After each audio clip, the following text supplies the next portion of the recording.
Deus virtutum convertere et Domine converte nos. Respice de celo et vide et visita vineam istam et protegeam quam plantavi dextera tua. Illustra faciem tuam et salvierimus. Benedicat vos omnipotens Deus, Pater, et Filius, et Spiritus Sanctus. Imagine waking up tomorrow morning to find that every rule book you trusted has vanished overnight. The fence that once divided the world into safe and unsafe, us and them, simply gone. That is exactly what happened in Rome this morning, and almost nobody saw it coming. While the city's bells still tolled the Angelus, while cafes poured espresso, and while tourists queued for the Sistine Chapel, the Vatican's small printing office slid a slender, cream-colored booklet into the world. No trumpet, no press release, no ceremonial signing on a balcony, just paper, ink, and a date stamp.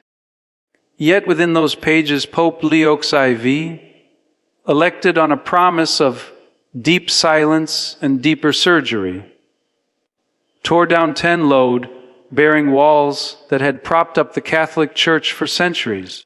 Priests in Manila opened the PDF on their phones and felt the room tilt. Bishops in Buenos Aires read the Latin phrasing twice, certain it must be a forgery. A cardinal in New York closed his office door, leaned against it, and whispered, "This is the day the scaffolding falls." One by one, parish rectories lit up like switchboards. Messages zipped across encrypted apps. Have you seen it? Is it real? What do I tell Mrs.? Floors this Sunday. The document itself carried the bland title Directive on Pastoral Realities. But inside it was pure dynamite. Paragraph after paragraph undid rules that had cost people marriages, vocations, peace of mind. And it did so not by gentle suggestion, but by blunt prohibition. From now on, these rules may not be enforced anywhere by anyone. The tone was calm, almost surgical, yet every line carried the force of law. The effect was like watching a surgeon walk into a crowded plaza and announce, "I will now remove several organs that we long believed were essential. The patient will live better without them. Consider the first incision, the end of closed communion. For decades, a second marriage after divorce, even if the first union had collapsed under cruelty or abandonment, meant automatic exile from the altar rail. Countless Catholics had perfected the art of remaining seated while others walked forward, carrying the quiet ache of being branded irregular. That label has now been outlawed. Priests are instructed to meet each person, listen to the story, and walk with them as they test their own conscience. The old shorthand, "You are out," is gone. The new mandate is personal, messy, human.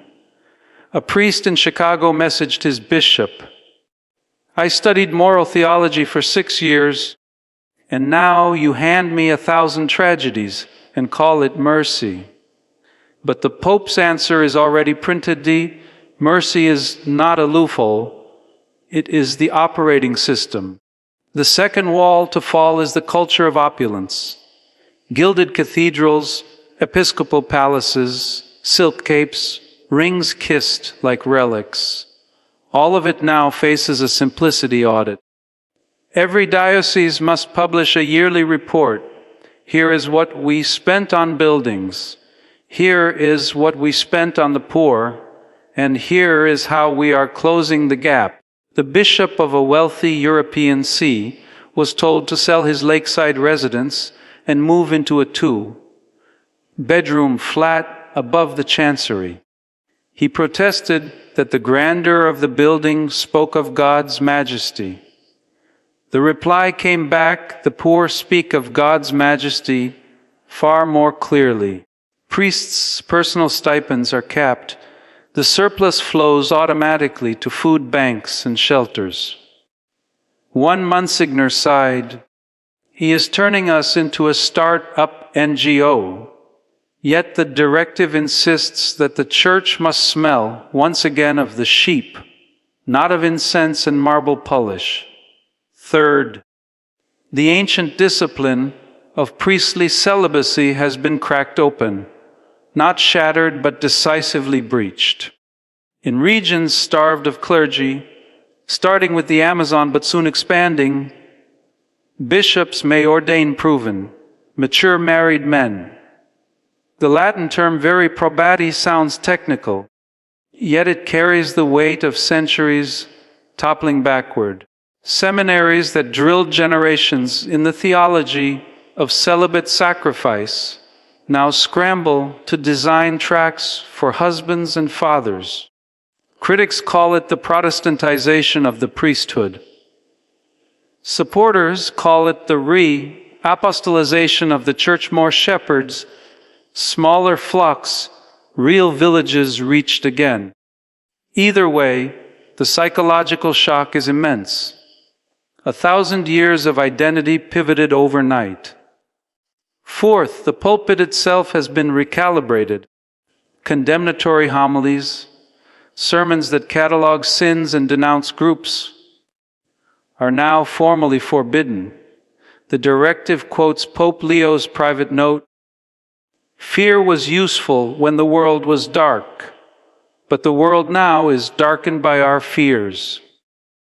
Homilists must first preach the gospel's mercy, then invite listeners into the struggle, never cast them out of the circle.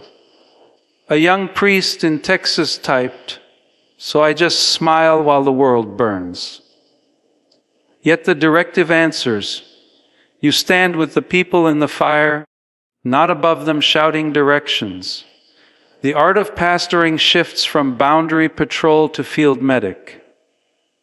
Fifth, the Latin Mass retreats behind closed doors. Pope Benedict had widened its availability, calling it a precious jewel. Pope Leo now wraps that jewel in red tape. It may still be celebrated, but only in private chapels, only with a bishop's explicit permission, only after the Vatican itself has been consulted. Traditionalists call it exile. The Pope calls it quarantine. He argues that the old rite has become a rallying flag for those who reject the Second Vatican Council itself. The symbolism is unmistakable. Unity trumps nostalgia. A prominent traditionalist blogger wrote, "They are not reforming us, they are trying to bury us." Yet the directive insists that the Church must breathe with both lungs, old and new, but the body must move forward. Sixth, clerical titles evaporate. No more, Your Eminence, Your Excellency, My Lord. Every priest, every bishop, every cardinal is now plain Father, save only the Pope, who remains Holy Father. The change reads like etiquette, but it slices at the root of clericalism. The sense that ordination creates a higher species. An Italian Monsignor complained, "He is stripping us of centuries of dignity." The directive answers that dignity is found in service, not in silk. The culture of honor collapses into the culture of towel and basin. Seventh, women step forward. While priestly ordination remains closed, every leadership role that does not require sacramental power is now explicitly open to women. Vatican dicasteries, the Church's central departments, must appoint qualified laywomen to head finances, communications, pastoral planning. Dioceses must follow suit. Critics warn of creeping secular feminism. The directive calls it simple justice. The Church, after all, believes that grace perfects nature, not that it exempts half the human race from governance. Eighth, the intellectual windows swing open. Seminaries and Catholic universities are ordered to foster fearless debate on questions once sealed the nature of hell, the historicity of certain moral teachings, the evolving understanding of the soul.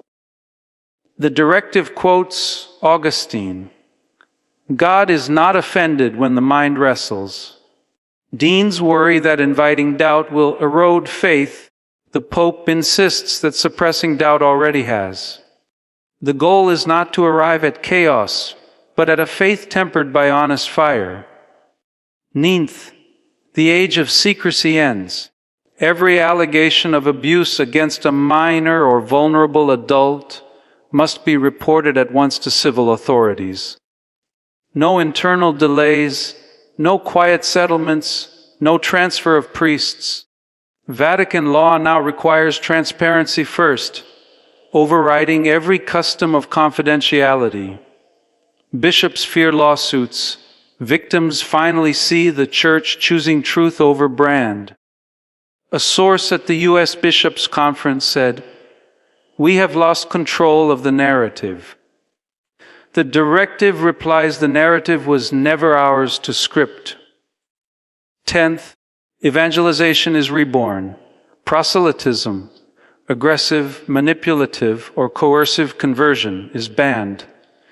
The Church must now evangelize only by attraction, radical charity, unshakable friendship, contagious joy. Missionaries from Manila to Mexico City are being retrained not to argue strangers into submission, but to love them into curiosity. One Asian society protested, "Is the Great Commission now the Great Suggestion?" The directive answers that the only compelling sermon is a life transfigured. Across the planet, priests stare at their Sunday missals like pilots reading a flight manual after half the instruments have been ripped out. They have 4 days to prepare homilies that no longer end with wagging fingers. Bishops scroll through real estate listings, wondering which palace sells first. Seminarians whisper about marriage discernment. Nuns smile quietly at the sudden vacancy in the boardroom. In parish halls, divorcees who once slipped out before communion now wonder if the usher will actually wave them forward. The mood is not jubilation, it is vertigo. The ground has shifted, and no one yet knows where the new floor is. Yet amid the swirl, one detail keeps surfacing. Late last night, after the document was released, a Swiss guard doing his rounds found Pope Leo alone in a small stone chapel tucked behind the Vatican gardens. The place is usually locked, forgotten even by gardeners. The guard asked if His Holiness needed anything. The Pope looked up from his knees, exhaustion carved into his face, and said only 5 words. "The hospital doors must be open." Then he returned to silence. The guard left, but the sentence leaked, and it now races around Rome like fire in dry grass. Priests repeated in sacristies, bishops cited in memos, laypeople posted on Instagram over pictures of sunrise mass. 5 words that reframe everything the Church not as fortress, but as field hospital after battle. History teaches that institutions either evolve or ossify, and ossification eventually brings collapse. But evolution is rarely tidy. What we are witnessing is not simply policy change. It is identity surgery performed while the patient is awake. The old answers are gone, yet the questions remain sharper than ever. Is Pope Leo a visionary surgeon or a reckless demolitionist? Is mercy strong enough mortar to rebuild what centuries of law have mortared shut? The answers will not come in a week, or a year, or perhaps even in a lifetime. But the questions are now public property, debated in subway cars and podcasts, in university seminars and prison chaplains' offices. And that, perhaps, is the Pope's first victory. The conversation has left the sacristy and entered the street. So this Sunday, when the bells ring and the incense rises, watch closely. You may see a divorced father step forward for communion while his children watch wide-eyed. You may hear a homily that speaks of prodigal love without once mentioning mortal sin. You may notice the priest wearing a simple cassock instead of silk, or the woman reading the announcements who last year was told her voice did not belong at the ambo. Small signs, almost cinematic, yet each one signals that the tectonic plates beneath 2 millennia have groaned and shifted. The fallout will last decades. Some dioceses will flourish under the new freedom. Others will fracture. Some priests will rise to the challenge of pastoral complexity. Others will retire early, exhausted by ambiguity. Some laity will feel welcomed home. Others will mourn the certainties that once fenced their world. Schism remains a ghostly possibility, whispered in Roman corridors. Yet the Pope's wager is that love is stronger than fear and mercy wider than walls. Wherever you are watching, Nairobi, Dublin, Manila, Sao Paulo, you are part of this moment. The Church once claimed universality by drawing borders. It now risks universality by erasing them. The story is no longer Rome versus the rest. It is humanity versus the temptation to retreat. And in that sense, the Pope's 5-word prayer is aimed at every heart. The hospital doors must be open. Open to the addict, the skeptic, the divorced, the devout, the damaged, the determined. Open, above all, to the possibility that the future may look nothing like the past and still be holy. So the question lands softly but insistently on every screen that has followed this story. Is this ruin or resurrection? The answer will not be written in marble, but in living flesh, in how communities treat the lonely, how bishops spend their budgets, how priests preach their first mercy-soaked homilies. The document is printed, the ink is dry, but the story is just beginning. And you, watching from wherever you are, carry part of the next chapter in your pocket, your family, your parish, your city. The doors have been flung wide. The only remaining question is whether we will walk through. The silence that followed the document's release was not the absence of sound, but the presence of stunned attention. The kind you hear in an operating theater when the first incision reveals something no one quite expected. Phones vibrated inside cassock pockets, but no one answered. Instead, priests stared at the glowing screen as if it were a pulse monitor attached to the church itself. In Manila, a pastor named Ftar Raymond left his breakfast congee untouched and walked to the balcony overlooking his barrio. He watched tricycles weave between food carts and thought, "These people have carried the weight of our rules. Now we must carry the weight of their stories.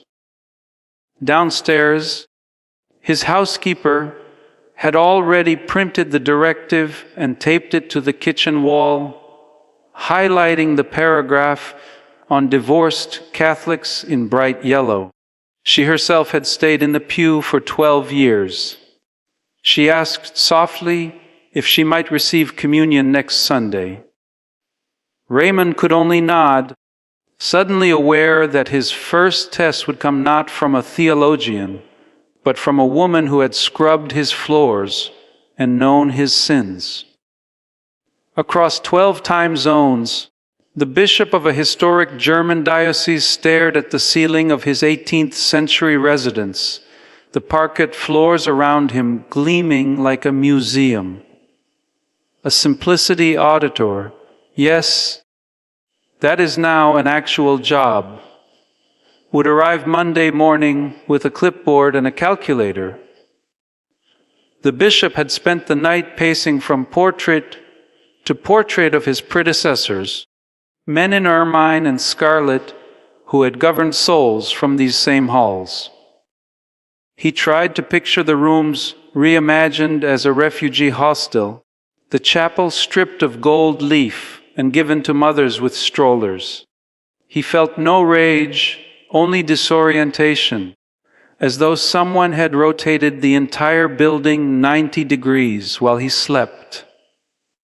At dawn he phoned his vicar, general, and said, "We always preached that the church is not a museum. Now the architect is calling our bluff." In the Amazon basin, news reached a mission outpost by shortwave radio.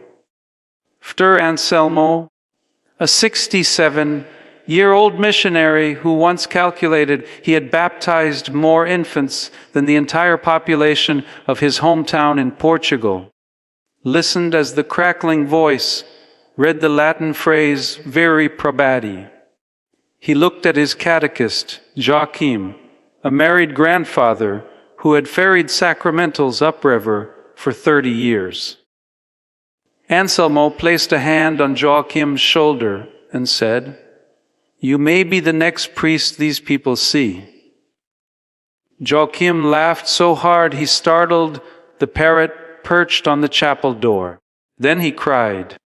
Later, Anselmo recorded in his journal, "I came to give them God, but maybe God is sending me someone who knows their names and nightmares better than I ever will." Meanwhile, in a Roman cafe off the Via della Conciliazione, a group of monsignori sipped espresso in stunned quiet. One broke the silence. "If we are all simply Father, what happens to the curial pecking order?" Another answered, "Maybe the pecking order is the heresy." They laughed too loudly, drawing glances from tourists who mistook the black suits for waiters. When the laughter died, one elderly canon lawyer muttered, "We spent centuries teaching the faithful to reverence our titles. Now we must teach ourselves to answer to our baptismal names." He left his cappuccino half finished and walked outside where the morning sun struck the dome of St. Peter's with the same light that had illuminated popes and emperors, but today felt oddly new. Inside the Vatican Communications Office, social media managers who usually schedule papal quotes over serene backdrops found themselves moderating comment sections that looked like digital bar brawls. A meme circulated showing the Pope as a surgeon holding a heart labeled "Tradition," while critics shouted, "Put it back." Another depicted medieval knights guarding a gate that was suddenly swinging outward, flattening them like cartoon characters. The staff debated whether to hide, respond, or simply post a picture of the chapel where Leo had knelt alone. They chose the chapel. Within minutes, the image, dim candle, stone floor, a single figure in white, was shared by millions, captioned in dozens of languages. The hospital doors must be open. But perhaps the most intimate tremors were felt in rectories where priests faced their first Saturday confessional since the directive. In a Midwestern college town, Fruxter Daniel removed the purple stole that once signaled judicial authority and replaced it with a simple green, one used for ordinary time. A young woman entered, eyes puffy, hands shaking. She began the familiar formula, "Bless me, Father, for I have sinned," then stopped. "Actually, Father, I'm not sure why I'm here. I read the news. I thought maybe my sins aren't the headline anymore." Daniel swallowed, remembering the directive's line about radical personal discernment. He closed the ritual book and asked, "What hurts?" For 40 minutes they spoke not of transgressions, but of trauma, of a marriage that had ended not in hatred, but in hospital corridors and bankruptcy. When she left, she did not recite an act of contrition. Instead, she hugged him. He stood in the empty confessional, heart racing, aware that he had just crossed a frontier no seminary map had ever marked. Across the Atlantic, a traditionalist blogger known for cinematic Latin Mass videos posted a response titled, "The Day Rome Died." The comment section filled with flame emojis and rosary emojis, with some calling for cardinals to convene an emergency council. Yet midway through the live stream, the blogger paused, eyes glassy, and said, "My grandmother, who taught me my first Latin responses, once told me the church is like a ship. It looks the same on the outside, but every generation replaces a plank. Today they replaced 10 planks at once. I don't know if the ship will sail or sink, but I know I'm still on it." The chat slowed, hearts replacing swords. Even rage, it seems, can be interrupted by awe. In Sydney, a diocesan finance officer ran the numbers on what selling the bishop's harborside residence would yield, enough to fund every homeless outreach in the city for 7 years. She printed the spreadsheet, highlighted the final figure in red, and left it on the bishop's desk with a sticky note. "Your choice is no longer theoretical."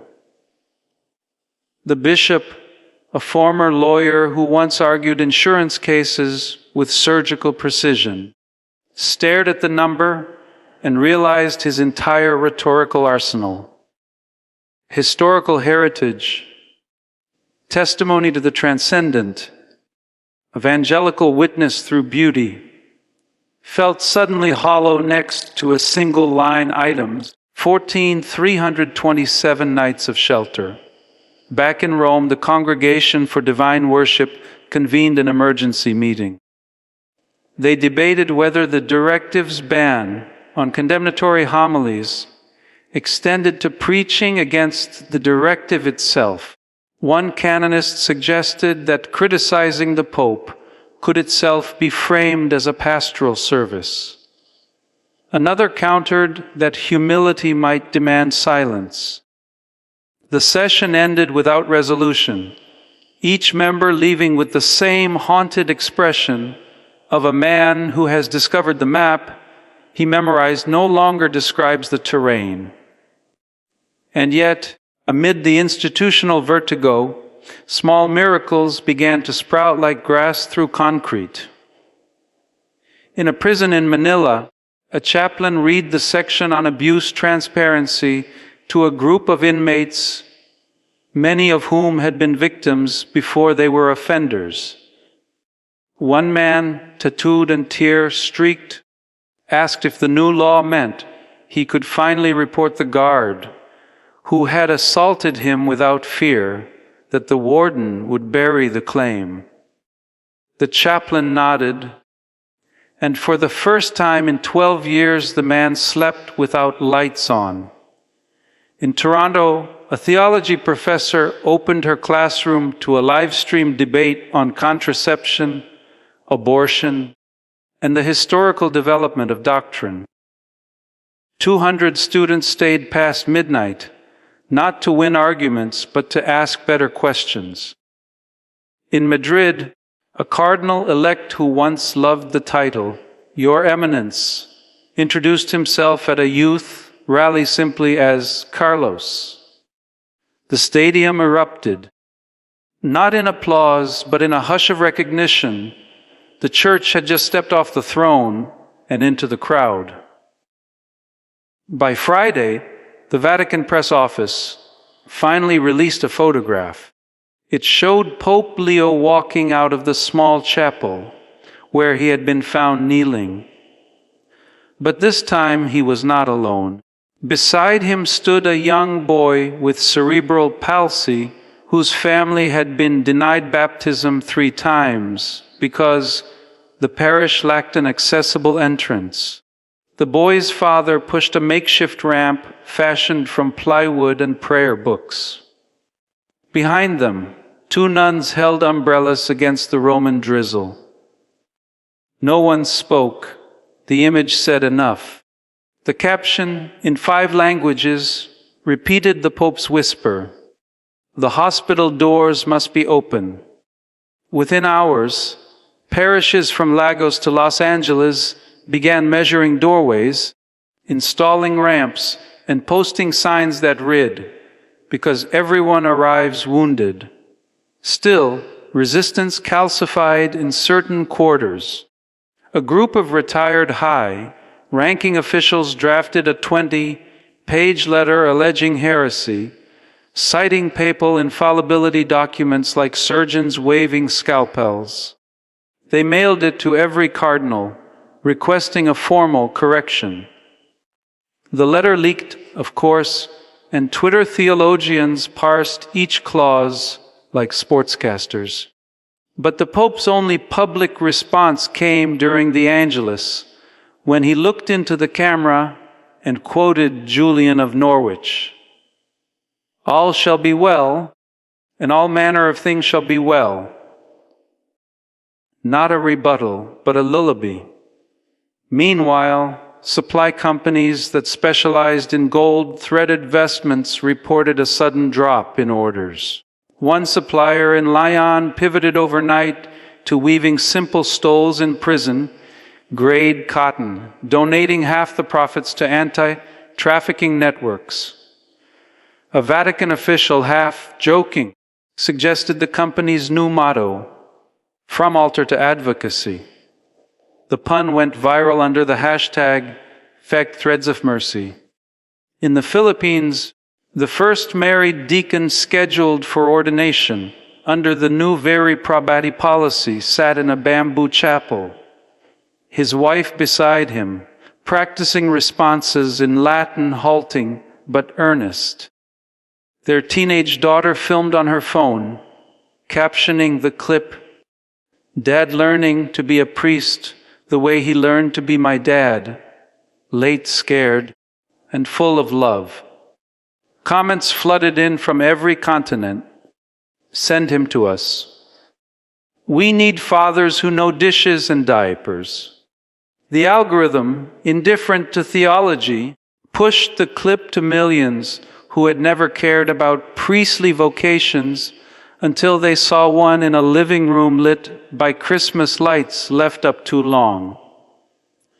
Back in Rome, the Simplicity auditor arrived at the German bishop's residence with a measuring tape and a notary. The bishop greeted her at the door in jeans and a faded sweatshirt that read, "Caritas." She raised an eyebrow. He smiled. "I figured I should dress for the job description." They toured the Baroque halls, the crystal chandeliers, the private chapel with frescoes by a pupil of Raphael. At the end, the auditor asked, How soon can you move?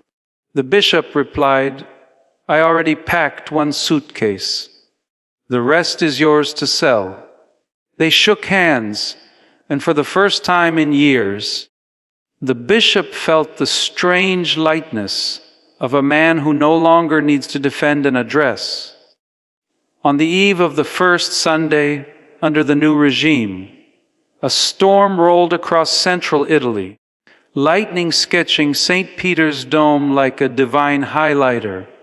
Inside, sacristans laid out vestments simpler than any seen in decades, plain white albs, no lace, no gold.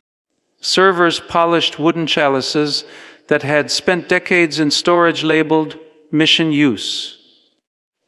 In the papal sacristy, Pope Leo chose the simplest set, the one normally reserved for prisons.